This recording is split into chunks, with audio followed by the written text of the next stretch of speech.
জয়নগরে নাবালিকাকে ধর্ষণ খুনের মামলায় ৬২ দিনের মধ্যে অভিযুক্তের ফাঁসির আদেশ। আপনাদের মনে থাকবে, গত ৪ অক্টোবর বারুইপুর পুলিশ জেলার জয়নগর থানার মহিষমারি এলাকায় ১০ বছরের এক নাবালিকার মর্মান্তিক মৃত্যু হয়। এলাকারই ১৯ বছরের যুবক মুস্তাকিন সর্দার মেয়েটিকে ভুলিয়ে ভালিয়ে সাইকেলে করে একটি নির্জন জায়গায় নিয়ে গিয়ে ধর্ষণ করে, তারপর ধর্ষণ এবং শ্বাসরোধ করে খুন করে। ঘটনার তদন্তে সিট গঠিত হয় বারুইপুর পুলিশ জেলার এসপি পলাশ ঠালির নেতৃত্বে। যুদ্ধকালীন তৎপরতায় মাত্র ২৫ দিনের মধ্যে পেশ করা হয় তথ্য প্রমাণ সংবলিত চার্জশিট। মামলায় স্পেশাল পাবলিক প্রসিকিউটর নিযুক্ত করা হয় আইনজীবী বিভাস চট্টোপাধ্যায়কে। বিচার শুরু হয় ৫ই নভেম্বর। মাত্র ২১ দিনের মধ্যেই সম্পন্ন হয় বিচার প্রক্রিয়া। আজ কিছুক্ষণ আগে মামলার রায় দিয়েছেন বারুইপুর জেলা এবং দায়রা আদালতের অধীন পক্সো কোর্টের মাননীয় অ্যাডিশনাল ডিস্ট্রিক্ট জাজ সুব্রত চট্টোপাধ্যায়। অভিযুক্ত মোস্তাকিন সর্দারকে দোষী সাব্যস্ত করে ফাঁসির সাজা শুনিয়েছেন বিচারক। এই রায় নজিরবিহীন। নাবালিকাকে ধর্ষণ খুনের মামলায় ঘটনার মাত্র ৬২ দিনের মধ্যে অভিযুক্তের ফাঁসির আদেশ এর আগে পশ্চিমবঙ্গে কখনো ঘটেনি। এই মামলার তদন্তে আমাদের একটাই উদ্দেশ্য ছিল, যত দ্রুত সম্ভব নির্যাতিতা এবং তার পরিবারকে ন্যায় বিচার দেওয়া। আপনারা জানেন যে গত ৪ অক্টোবর বারুইপুর পুলিশ জেলার জয়নগর থানা এলাকায় ১০ বছরের এক নাবালিকার মর্মান্তিক মৃত্যুর ঘটনা ঘটে। তাকে ধর্ষণ করে শ্বাসরোধ করে খুন করা হয়। মেয়েটির পরিবারের তরফে ঘটনার দিন সন্ধেবেলা একটু রাতের দিকে মেয়েটির টিউশন থেকে বাড়ি ফেরেনি এই মর্মে একটি অভিযোগ দায়ের করা হয়। সেই অভিযোগ পাওয়ার ৪ ঘন্টার মধ্যে সেই রাতেই আমরা ১৯ বছরের এক স্থানীয় যুবক মোস্তাকিন সর্দারকে গ্রেফতার করি, যে জেরায় ধর্ষণ এবং খুনের কথা স্বীকার করে নেয়। এই মোস্তাকিনের বয়ান অনুযায়ী আমরা সেই রাতে স্থানীয় একটি ধানক্ষেত থেকে নাবালিকার মৃতদেহ উদ্ধার করি। সংক্ষেপে বলে দিই ঘটনাটা ঠিক কিভাবে ঘটেছিল। মেয়েটি সেদিন দুপুরের পর একটু বিকেলের দিকে স্থানীয় যে মহিষমারি বাজার আছে সেখানে একটা স্থানীয় কোচিং সেন্টারে এক শিক্ষিকার কাছে পড়তে গেছিল। সাধারণত রোজ সে হেঁটেই বাড়ি ফিরত টিউশন ছেড়ে, কিন্তু সেদিন হেঁটে বাড়ি ফেরার পথে এই মোস্তাকিন নামক এই যুবক মেয়েটিকে সাইকেলে করে তাড়াতাড়ি বাড়ি পৌঁছে দেওয়ার প্রস্তাব দেয়। মেয়েটি সরল বিশ্বাসে রাজি হয়ে যায়। এরপর মোস্তাকিন তাকে একটি নির্জন জায়গায় নিয়ে গিয়ে বলপূর্বক ধর্ষণ করে এবং তারপর তার মুখ চেপে গলা টিপে হত্যা করে। তারপর মেয়েটির দেহ একটি ধান খেতে ফেলে রেখে সে পালিয়ে যায়। এই ঘটনার পর পরিবারের মানুষ চেয়েছিলেন যে ময়নাতদন্ত, নাবালিকার দেহের ময়নাতদন্ত হোক কেন্দ্রীয় সরকারের অধীনস্থ কোনো হাসপাতালে এবং জুডিশিয়াল ম্যাজিস্ট্রেটের উপস্থিতিতে। পরিবারের সেই দাবিকে সম্পূর্ণ মর্যাদা দিয়ে পুলিশের তরফে শতপ্রণোদিত সুমোটো একটা অ্যাপিল করা হয় মহামান্য উচ্চ আদালত হাইকোর্টের কাছে, যাতে পরিবারের দাবি অনুযায়ী ময়নাতদন্ত হয়। মহামান্য আদালত সেই আবেদন মঞ্জুর করেন এবং তাদের নির্দেশ মতো এইমস কল্যাণীর ফরেন্সিক বিশেষজ্ঞরা নাবালিকার দেহের ময়নাতদন্ত কল্যাণীতে সম্পন্ন করেন। এই পোস্টমর্টমের রিপোর্ট থেকে আমরা জানতে পারি এক্সটার্নাল এবং ইন্টারনাল ইনজুরি মিলিয়ে মেয়েটির দেহে মোট ৩৮টি আঘাতের চিহ্ন ছিল এবং পোস্টমর্টমে জানা যায় যে মেয়েটি গুরুতর যৌন নির্যাতনের শিকার হয়েছিল, যাকে মেডিকো লিগাল পরিভাষায় বলা হয় অ্যাগ্রাভেটেড সেক্সুয়াল অ্যাসল্ট। মৃত্যুর কারণ বলা হয়েছিল asphyxia caused by manual strangulation, অর্থাৎ শ্বাসরোধ করে হত্যা। এই ঘটনার তদন্তে বারুইপুরের পুলিশ সুপার শ্রী পলাশ ঢালির নেতৃত্বে ৯ সদস্যের একটি সেট বা স্পেশাল ইনভেস্টিগেশন টিম গঠন করা হয়। এই তদন্তের শুরু থেকে আমাদের একটাই লক্ষ্য ছিল যে যত দ্রুত সম্ভব যাবতীয় তথ্য প্রমাণ একত্রিত করে সংগ্রহ করে যত দ্রুত সম্ভব, যত তাড়াতাড়ি সম্ভব চার্জশিট কোর্টে পেশ করা এবং বিচারের যে প্রক্রিয়া সেটাও দ্রুত সম্পন্ন করা, যাতে নির্যাতিতা এবং তার পরিবার অন্তত ন্যায় বিচারটুকু খুব তাড়াতাড়ি পায়। সেই লক্ষ্যে ঘটনা ঘটার মাত্র ২৫ দিনের মধ্যে ৩০ অক্টোবর সমস্ত তথ্য প্রমাণ সংগ্রহ করে all kinds of evidences, physical evidence, technical evidence, scientific evidence, সমস্ত তথ্য প্রমাণ সংগ্রহ করে আদালতে পেশ করা হয় এবং বারুইপুরের অ্যাডিশনাল ডিস্ট্রিক্ট জাজ ফার্স্ট কোর্ট মাননীয় শ্রী সুব্রত চট্টোপাধ্যায়ের এজলাসে মামলা শুরু হয়। সরকারের তরফে স্পেশাল পাবলিক প্রসিকিউটর হিসেবে নিযুক্ত করা হয় অভিজ্ঞ আইনজীবী শ্রী বিভাস চট্টোপাধ্যায়। উনি আজ এখানে উপস্থিত আছেন। চার্জশিটে আমরা কি কি তথ্য প্রমাণ পেয়েছিলাম সেটা একটু সংক্ষেপে আপনাদের বলি। সেই দিন মেয়েটি যেখানে কোচিং সেন্টারে টিউশন পড়তে গেছিল, সেখানে মেয়েটির খুব ঘনিষ্ঠ বন্ধু, তার সহপাঠিনী, 10 বছরেরই একটি মেয়ে, সেও গিয়েছিল একই শিক্ষিকার কাছে টিউশন পড়তে। দুজনে সাধারণত রোজ একসঙ্গে হেঁটে বাড়ি ফিরত, কিন্তু সেই দিন মৃতা বালিকা একটু আগে বেরিয়ে যায় 5টা আগে।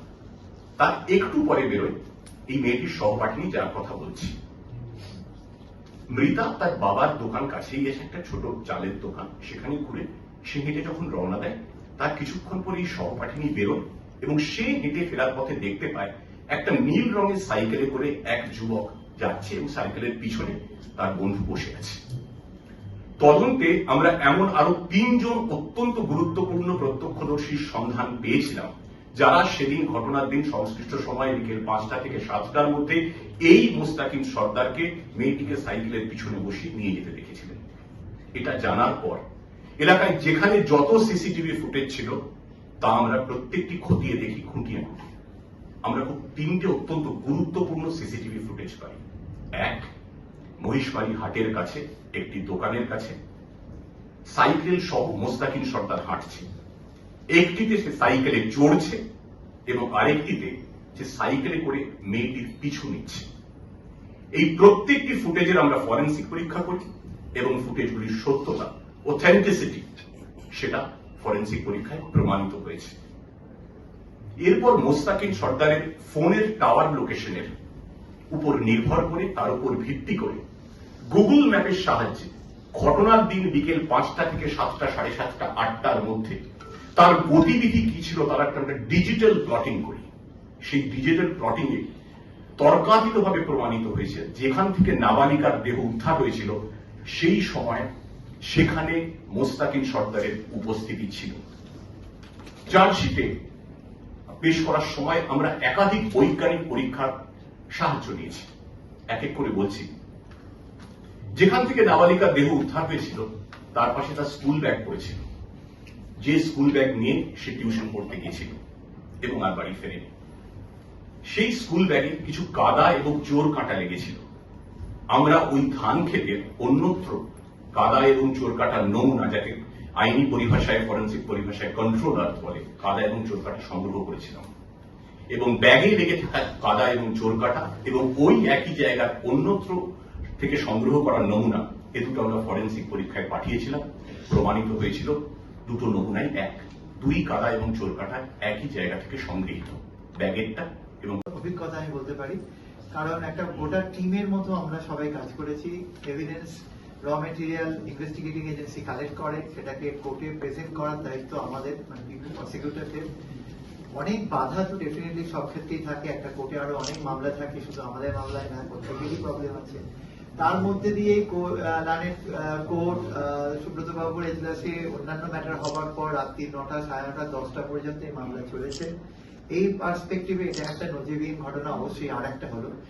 এবং এই কেসটা কোথাও যেন আমাদের মনে হয়েছে যে চারিদিকে যে সমস্ত ঘটনাগুলো সারা ভারতবর্ষে ঘটছে, সেই পার্সপেক্টিভে কোথাও একটা জবাব দিতে হবে, কোথাও একটা উত্তর দেওয়ার টাইম হয়েছে যে এইভাবে ক্রাইম চলতে পারে না, ক্রাইম নেভার পিস। তো এই দিক থেকে টেকনিক্যাল এভিডেন্স, ইনভেস্টিগেশন যেভাবে হয়েছে, সিট যেভাবে কাজ করেছে, প্রতিটি জিনিস মেটিকুলাসলি তারা দেখেছেন, আমার সাথে সহযোগিতা করেছেন এবং কোর্টে তারা হাজির ছিলেন, মনিটরিং করেছেন, এই সমস্ত জিনিসগুলো সামনে রেখে আমরা 36টা সাক্ষী 66টার মধ্যে এক্সামিন করেছি আমি, এবং প্রচুর পরিমাণে ডিজিটাল এবং আদার টেকনিক্যাল এভিডেন্স এসছে, ফরেনসিক এভিডেন্স এসছে, সেগুলোকে সামনে রেখে আমাদের গতকালই আমাদের রায় হয়েছিল যে বিয়ন্ড রিজনেবল ডাউট কেসটা প্রমাণ হয়েছে। আজকে সকালে আমাদের ইস্যু ছিল যে সেন্টেন্স কি হতে পারে। আমি অনারেবল কোর্টের কাছে বচ্চন সিং থেকে আজ পর্যন্ত যত জাজমেন্ট আছে প্রেস করে দেখিয়েছি যে অ্যাগ্রাভেটিং অ্যান্ড মিটিগেটিং ফ্যাক্টরের মধ্যে এই মামলায় যে পার্সপেক্টিভ আছে তাতে এই মামলা rarest of the rare case এবং এতে ফাঁসি হওয়া উচিত। আসামির আপনারা, আমি জানি যে ভিডিও যেটা প্রথম বডি রিকভারি হয়েছিল সেই সময় তার যে অভিজ্ঞতা, তার যে বক্তব্য, আমি প্রেম করার জন্য তাকে নিয়ে এসেছি এবং পরবর্তীকালে আজকে যখন তাকে জিজ্ঞেস করা হচ্ছে তখনও সে বলছে আমাকে ফলসলি ইমপ্লিকেট করা হয়েছে এত এভিডেন্সের পরেও। তো তার কন্ডাক্ট দেখে কোথাও কোর্টের মনে হয়নি যে সে অনুতাপে ভুগছেন বা ইত্যাদি ইত্যাদি। আপনারা জানেন ডেথ সেন্টেন্স এখন রেয়ারেস্ট অফ দ্য রেয়ার কেসে হয়।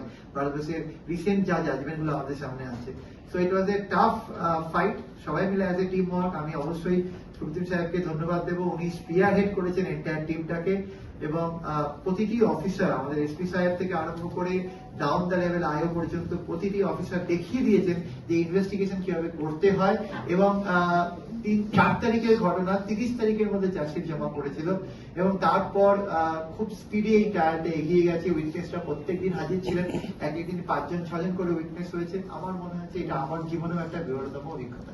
Thank you. Thank you. Sir এই ঘটনার এই কুলতলির ঘটনা প্রায় 2 মাস আগে আরজি করে অভয়াকাণ্ড হয়েছিল, এর গোটা রাজ্য উত্তাল আন্দোলন হয়েছিল, এবং তার ফলে কি এই যে দ্রুততার সঙ্গে আপনারা করেছেন এটা অত্যন্ত অভিনন্দনযোগ্য, তাহলে কি ওই আন্দোলনটা কিছুটা কাজ করেছে? না, দুটো সম্পূর্ণ আলাদা কেস, আলাদা বিষয়। আমরা শুরুতেই বলেছি আমাদের তদন্তের একটাই লক্ষ্য ছিল, আমি সেটা আবার পুনরাবৃত্তি করছি, যে একটি বাচ্চা মেয়ে তার যেমন একটা পাশবিক শিক্ষা। Within 5 days of submission of the charge sheet, 5th November, and the verdict has come this afternoon. Shri Subroto Chatterjee, the Honorable Additional District Judge, First Court, Oxo Court in Baripur, he has pronounced the accused, Mostakin Shorta, a local youth who had perpetrated the crime, guilty, and he has ordered death sentence. This is unprecedented in the history of West Bengal. Capital punishment and conviction in a case of rape and murder, just within 62 days, just over 2 months of the incident, has no precedence. And I'm not sure whether there are any precedents elsewhere in the country. There may be, there may not be, but we're not sure. But as for Bengal, this is first of its kind.